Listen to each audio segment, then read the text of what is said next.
Bonjour à tous, j'espère que vous allez bien aujourd'hui. J'espère que ce temps de prière, d'intercession se passe bien pour vous. Je remercie l'équipe de me donner l'opportunité de vous encourager, de partager sa parole, de simplement regarder à ce que Dieu dit dans les Écritures.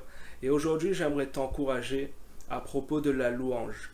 J'aimerais qu'on puisse lire ensemble un verset qui se trouve dans Ésaïe 6 au verset 8.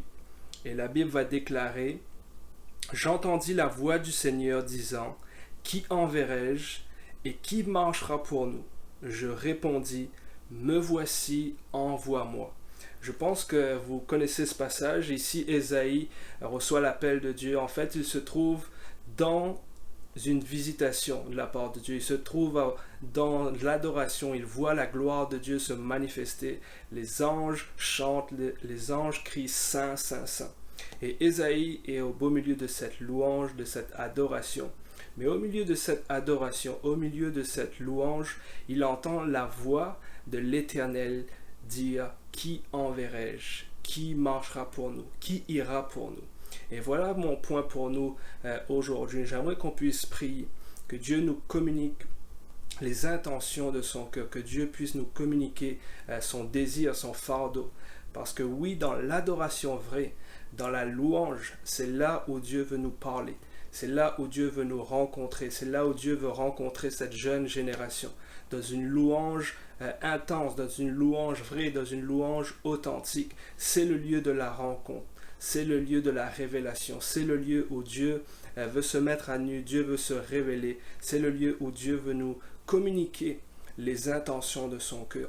Et alors que nous sommes dans un temps de prière, un temps d'intercession, nous devons réaliser que notre louange, que notre adoration est puissante, parce que c'est ici que Dieu va nous donner les thèmes, les choses qu'il veut pour lesquelles on prie. Il va nous communiquer son cœur, il va nous communiquer ses intentions, ses pensées, il va nous parler. Donc j'aimerais qu'on puisse prier pour une louange puissante, afin que Dieu puisse nous communiquer son cœur plus que jamais en cette saison. Si tu peux prier avec moi pendant quelques secondes, élever tes mains et dire: Seigneur, merci pour ta présence. Seigneur, merci parce que tu es un Dieu fidèle, tu es un Dieu juste et tu es vivant. Tu parles, Seigneur. Merci parce que dans cette louange, dans ta présence, tu veux me communiquer ton cœur, tu veux me communiquer tes intentions. Tu veux me communiquer, Seigneur, un fardeau pour les âmes, un fardeau pour ton peuple, un fardeau pour cette génération. Seigneur, je prie que la jeune génération puisse entendre ton cœur, alors qu'ils élèvent les mains, alors qu'ils louent ton nom. Je prie que dans cette louange, Seigneur, tu puisses nous parler, nous communiquer qui tu es, nous dire qui tu es, te révéler à nous simplement, Père. J'ai prié dans le nom de Jésus. Amen.